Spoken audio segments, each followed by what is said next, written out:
हम पोकेमॉन की case study की मदद से कुछ रियल टाइम इश्यूज़ को डिस्कस करेंगे। आप pokemon.csv फ़ाइल जो है वो यहाँ से कैगल से डाउनलोड कर सकते हैं। मैंने यहाँ से डाउनलोड किया है जिसे हम डिस्कस करने जा रहे हैं। ये देखें बैक जाता हूँ मैं, तो मैंने यहाँ लिखा डाउनलोड पोकेमॉन CSV फ़ाइल। तो ये आप गिट का भी लिंक आ रहा है, ये भी वही है, आप ये भी डाउनलोड कर सकते हैं। मैंने यहाँ से डाउनलोड की है। तो अब आप यहाँ पे आ जाएँ। डाउनलोड करने के बाद मैंने इसको डेस्कटॉप पे सेव किया है, डेस्कटॉप पे सेव किया है। और अब आप देखें, सबसे पहले आपने इसको रीड करना है। तो रीड कैसे करेंगे, ये देखें, read dot C S V file users अक्सर नज़ीर desktop Pokemon dot C S V file, और इसको आपने सेव कर दिया पोकेमोन के वेरिएबल में। ये सेव हो गया। अब आप इसको एक दफ़ा व्यू करके देख लें। पोकेमोन, ये आपकी पोकेमॉन की फ़ाइल पूरी आ गई है। अभी मैं इसको कोड की मदद से आपको व्यू करके दिखाऊंगा तो ज़्यादा बेहतर होगा। वैसे एक नज़र देख लें, एबिलिटीज़ लिखी हुई हैं इसकी। अगेंस्ट बग इसकी आप समझ लें परफॉर्मेंस लिखी हुई है। अगेंस्ट डार्क, अगेंस्ट ड्रैगन, ये तकरीबन 41 कॉलम्स हैं। और इसी तरह शायद 800 से ज़्यादा रोज़ हैं। यहाँ से देख लें, अभी इसको लोड करते हैं तो ये लोड हो रहा है। 801 इसकी रोज़ है। बाकी हम यहाँ से इसके मुख्तलिफ एक्सपेरिमेंट्स करेंगे। व्यू हमने कर लिया। नंबर ऑफ़ कॉलम्स देखने हैं तो आप लिखेंगे n कॉल, और आप लिख देंगे पोकेमॉन, जो भी आपने वेरिएबल का नाम लिखा जिसमें भी आपने स्टोर किया पोकेमॉन। नंबर ऑफ़ कॉलम्स जो है वो 41 है। n रोज़ या n रो, नंबर ऑफ़ रोज़ तो 801 है। इसके अलावा आप टेबल बड़ी इंटरेस्टिंग चीज़ है। अभी आप देखें ज़रा, टेबल आप लिखेंगे पोकेमॉन और $साइन इज़ लेजेंडरी। लेजेंडरी इसका ना कॉलम है बेसिकली। अब देखें तो ये इज़ लेजेंडरी को टेबल की फॉर्म में शो कर देगा। और ये बहुत इंटरेस्टिंग इंफॉर्मेशन है इस सेंस में कि ये आपको बता रहा है कि 0 लेजेंडरी 731 हैं और 1 लेजेंडरी जो है वो 70, यानी 801 में से 731 वैल्यूज़ जो हैं वो 0 हैं और 70 वैल्यूज़ जो हैं वो 1 है। इसलिए मैं इसको कह रहा था टेबल बहुत इंटरेस्टिंग चीज़ है। अब आप table Pokemon generation, again generation एक कॉलम है। तो ये देखें, इसने आपको जनरेशन के कॉलम का टेबल बना के दे दिया, जिसमें 1 जो है वो 151 है, 2 जो है वो 100 है, 100 टाइम्स यानी कि फ्रीक्वेंसी है ये। 2 जो है वो 100 टाइम्स आया हुआ है, 3 जो है 135 टाइम आया हुआ है, और इस तरह 107। आप अगर देखना चाहें तो आप यहाँ से पोकेमॉन को जो हमने व्यू किया था उसकी मदद से जाके कॉलम में भी देख सकते हैं। लेकिन कॉलम से बचने के लिए ही तो हमने ये कमांड्स यूज़ की हैं। अब आगे चलते हैं टाइप 1। इसके कॉलम का नाम टाइप 1 भी है, ज़रा वो देखते हैं। टाइप 1 जो है टेबल पोकेमॉन टाइप 1, इसमें बग जो है वो 72 है, बग यानी बग नाम की वैल्यू। डार्क जो है वो 29 है, ड्रैगन 27 है। तो आप ज़रा थोड़ी देर के लिए देखें, सबसे ज़्यादा वैल्यू वाटर की है। तो इसके जो टाइप, जो वाटर टाइप के पोकेमॉन्स हैं वो 114 हैं, और सबसे कम शायद फ्लाइंग है। तो फ्लाइंग टाइप के पोकेमॉन जो है वो 3 हैं, और इस तरह जो नॉर्मल है वो 105 हैं। अगर एक नज़र हम टाइप को ज़रा ढूंढते हैं, टाइप किधर है, व्यू पोकेमॉन, इसमें ज़रा आप देखें टाइप किधर है। Against bug, against dark, this type 1, type 1, type 1, type 1।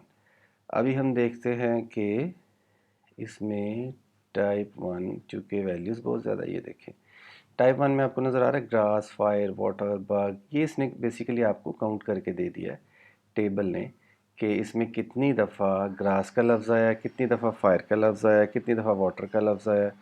अब हम वापस चलते हैं अपने नोट्स पे, lecture notes. Again H P भी एक कॉलम है। इसको मैं यहाँ से कॉपी करता हूँ और यहाँ पे पेस्ट कर देता हूँ।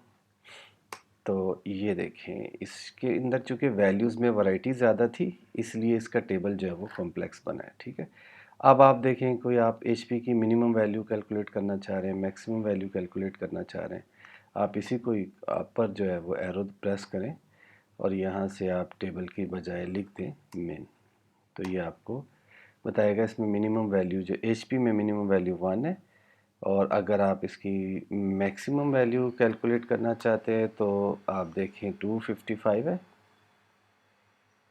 इसके बाद आप मिनिमम मैक्सिमम, उसके बाद स्पीड की मिनिमम वैल्यू मालूम करना चाह रहे हैं, ठीक है। ये आपको कुछ चीज़ें वैसे ही बताई जा रही हैं ताकि आप अगर केस स्टडी में कुछ नई चीज़ भी एक्सप्लोर करना चाहें तो वो आप कर सकें। मिनिमम पोकेमॉन स्पीड, उसके बाद स्पीड की मैक्सिमम वैल्यू वो देख लें 180 है, ठीक है। अच्छा, अब आगे चलते हैं। आगे आता है is N A Pokemon abilities. Pokemon की एबिलिटीज़, एन ए का मतलब आप जानते हैं नॉट एप्लीकेबल, मतलब हम ये जानना चाह रहे हैं कि कितने पोकेमॉन नॉट एप्लीकेबल हैं।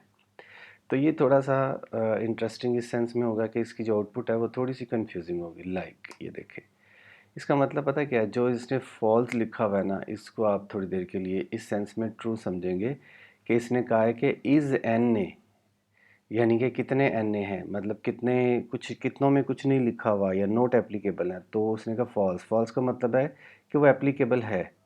अगर ट्रू होता ना तो उसका मतलब होता था नॉट एप्लीकेबल। क्यों? क्योंकि हमने उससे पूछा ही है कि इज़ एन ए क्या ये नॉट एप्लीकेबल है, तो उसने कहा फॉल्स फॉल्स फॉल्स फॉल्स, मतलब कि ये सारे एप्लीकेबल हैं।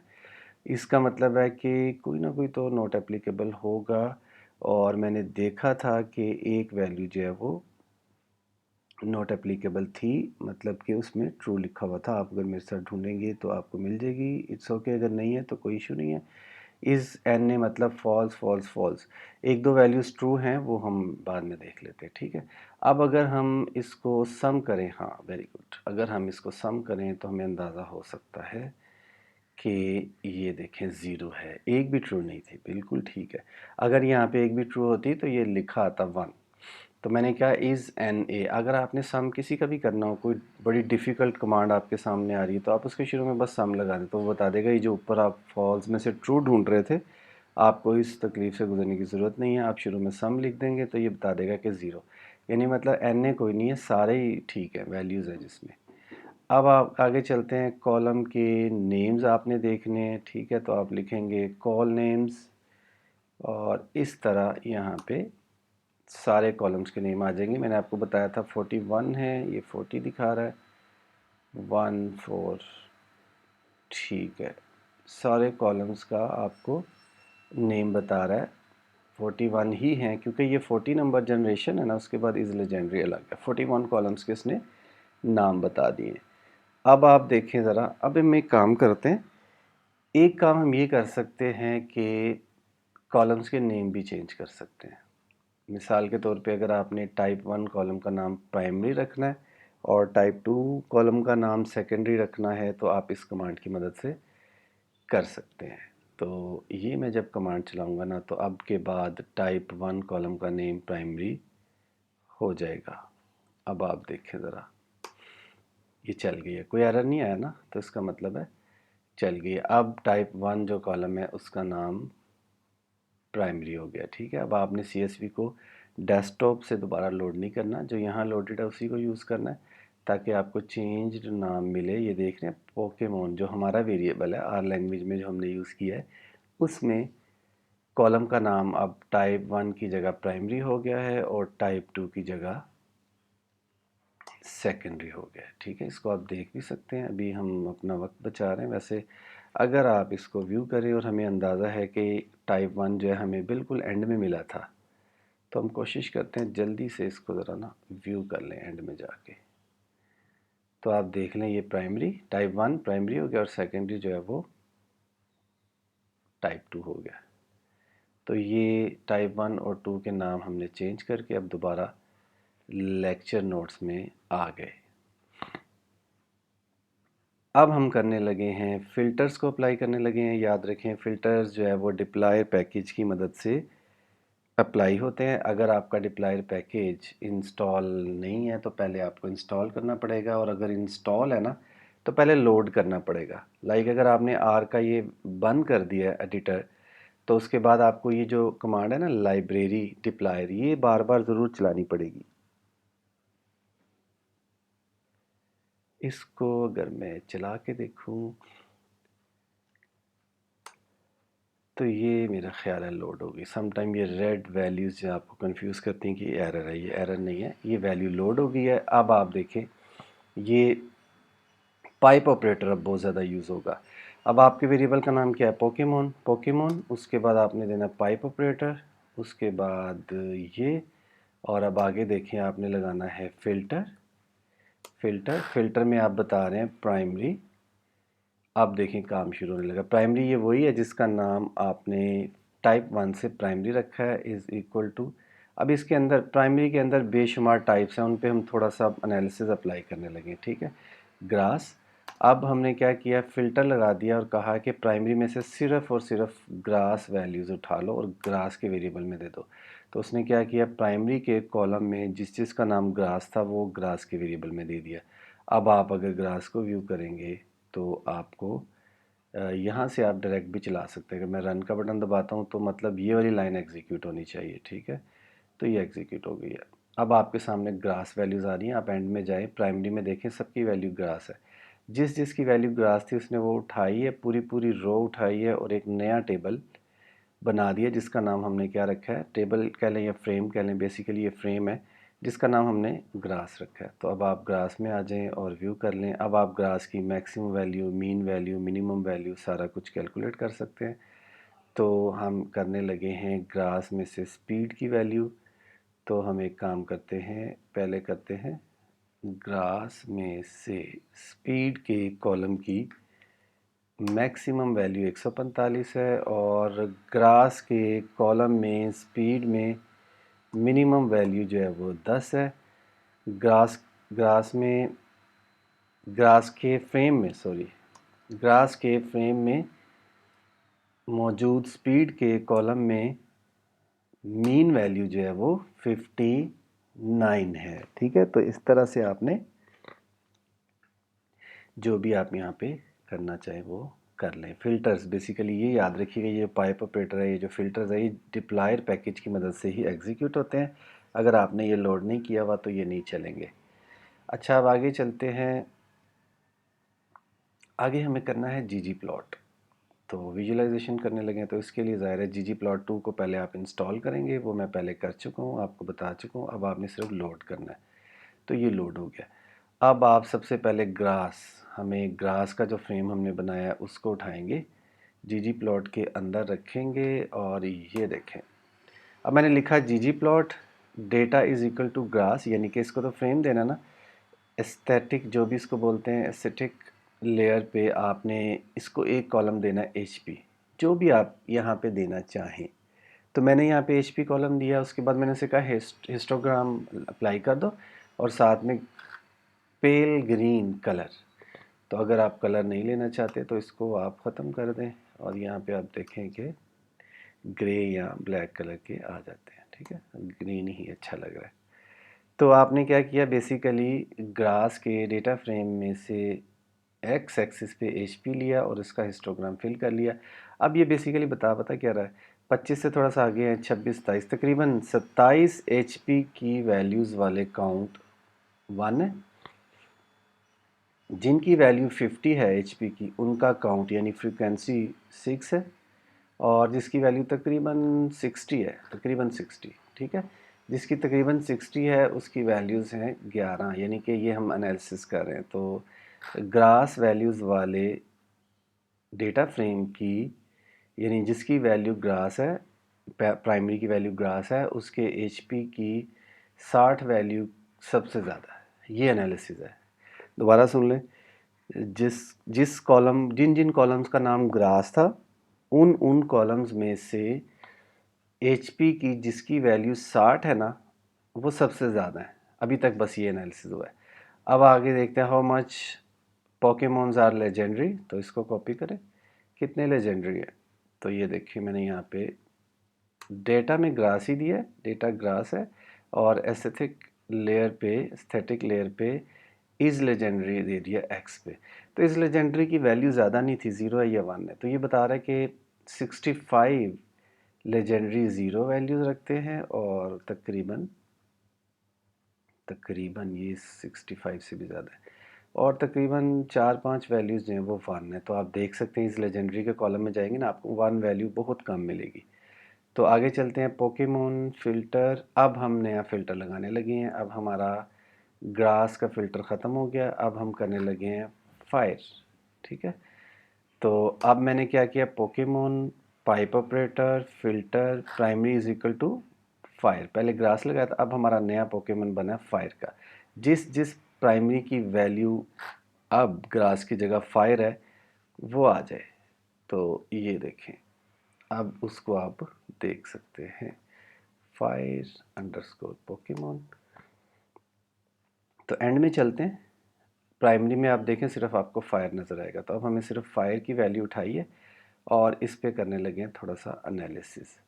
तो ये फायर की वैल्यू आ गई, व्यू भी हमने कर लिया मिनिमम। अब मैं आपको यहीं से चला के दिखा देता हूँ ताकि वक्त बच जाए। ये देखिए, मैंने यहाँ पे ला के रन का बटन दबाया तो ये नीचे आ रहा है, मिनिमम वैल्यू 20 है। अब मैक्सिमम पे ला के रन का बटन दबाऊंगा, 126 है, मीन वैल्यू 87 है और मीन वैल्यू 71 है। लेकिन वैल्यूज़ चेंज है। फायर पोकेमोन की स्पीड मिनिमम, फायर पोकेमोन की स्पीड मैक्सिमम, फायर पोकेमोन का SP attack column name, fire Pokemon का डिफेंस कॉलम नेम। अब हम इसका जीजी प्लॉट ड्रा करने लगे हैं। अब मैं अगर यहाँ पे ही आके रन का बटन दबाऊंगा तो आप देखेंगे किस तरह जीजी प्लॉट का जी ओम बार, मैं बार चार्ट बनाने लगा हूँ। डेटा जो है वो फायर पोकेमोन है और एस्थेटिक लेयर पे जनरेशन का कॉलम उठा रहे हैं हम और उसके बाद जायज़ा लेंगे। ये देखें,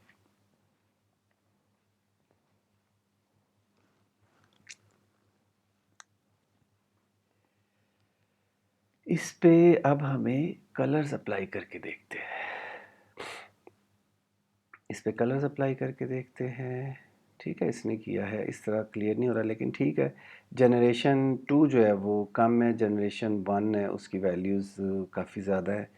सबसे ज़्यादा जनरेशन 1 है और उसके बाद जनरेशन 2, 5 और 6 इक्वल है और सबसे कम तकरीबन जनरेशन 4 है या 7 है। तो अब अगर हम इसको अप्लाई करें, इसमें मैंने फिल कलर यूज़ किया है, तो आप देखेंगे कि ये फिल हो जाएगा और ये यहाँ पे बता रहा है कि 1 का मतलब ये कलर है। तो आपको काउंटिंग खुद से नहीं करनी पड़ेगी। ज़्यादा व्यू अगर आप इसको जूम करके देखेंगे तो ये बहुत ब्यूटीफुल दिखेगा आपको। तो मैं इसको यहाँ से बंद कर रहा हूँ। अब आगे देखें, इसी का जनरेशन की जगह ना अब मैं सेकेंडरी सेकेंडरी जो है वो लगा रहा हूँ। अब देखें ज़रा, और इसी सेकेंडरी के साथ इसको फिल भी कर देते ताकि ब्यूटीफुल लगे। और इसको मैं यहाँ से जूम करके आपको दिखा रहा हूँ। अब देखें, इस सेकेंडरी में काफ़ी ज़्यादा है। इस सेकेंडरी में डार्क है, ड्रैगन है, फाइटिंग है, फायर है, फ्लाइंग है। तो सबसे ज़्यादा ये है जो भी इसका है, कॉलम नेम ही नहीं है इसका। ये सबसे ज़्यादा 25 शायद 28 तक इसकी वैल्यूज़ हैं। सेकेंडरी सबसे ज़्यादा जो है ये है, उसके बाद फ्लाइंग है, फाइटिंग है और सबसे कम शायद ये इक्वल, ये रॉक, साइकिक जो भी है ये है। अब आगे चलते हैं। अब हमें क्या करना है, एसपी अटैक और सेकेंडरी के बाद ना हम देखते हैं एसपी अटैक और एसपी डिफेंस को कंपेयर करते हैं। लेकिन ये आप करेंगे पॉइंट पॉइंट वाले चार्ट से। ये देखें, कोई और बटन प्रेस हो गया। ये देखें, ये जो पॉइंट है ना, पॉइंट ये आपको दिखा रहे हैं बेसिकली। अगर मैं थोड़ा सा आसान ज़ुबान में बात करूं तो इसका मतलब ये होगा कि जितना एसपी टैग बढ़ा है ना, उतना ही एसपी डिफेंस इसका मजबूत हो रहा है। आसान ज़ुबान में, कुछ जगहों पे ये वैल्यू नहीं है लेकिन आपने इसको ओवरऑल जब देखेंगे ना यहाँ से यहाँ तक, तो आप यही कहेंगे कि जो ही एसपी अटैक बढ़ता है उसी तरह डिफेंस भी इंक्रीज़ हो रहा है। तो ये एक एनालिसिस मैंने आपको बता दिया। उसके बाद आप आगे चलें तो हाइट और वेट का कंपैरिजन करते हैं। ये कोड लिखा हुआ है, इस कोड को अगर मैं रन करूं तो ये देखिए इधर भी तकरीबन वही सूरत हाल है लेकिन उतनी ज़्यादा ऊपर को नहीं जा रही। यहाँ से हाइट बढ़ी है तो वेट भी बढ़ा है, लेकिन इस एरिया में आप ये कह सकते हैं। तो ये हो गया। अब आगे चलते हैं। अब हमें प्राइमरी में जो वाटर है ना उसको कंपेयर करना है। तो Pokemon pipe operator filter Pokemon primary water, और ये देखें, ये अब व्यू आ गया पोकेमोन। अब आके एक दफ़ा हम इसको व्यू ज़रूर करेंगे। प्राइमरी में आप देख रहे हैं सिर्फ आपको वाटर ही नज़र आ रहा है, ये देखें। अब हम इसका जायज़ा लेने लगे।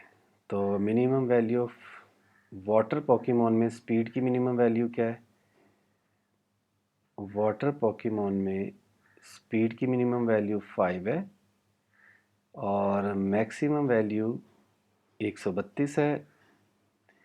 इसी तरह एसपी अटैक की मीन वैल्यू यानी एवरेज वैल्यू और एसपी डिफेंस की एवरेज वैल्यू वाटर के केस में वो ये है। ठीक है, अब हम जीजी प्लॉट ड्रॉ करने लगे हैं वाटर पोकेमॉन का। ये हमारा वेरिएबल है वाटर पोकेमॉन में, सारे वैल्यूज़ वाटर वाले हैं और एस्थेटिक लेयर पे हम अगेंस्ट आइस का कॉलम लेंगे पहले।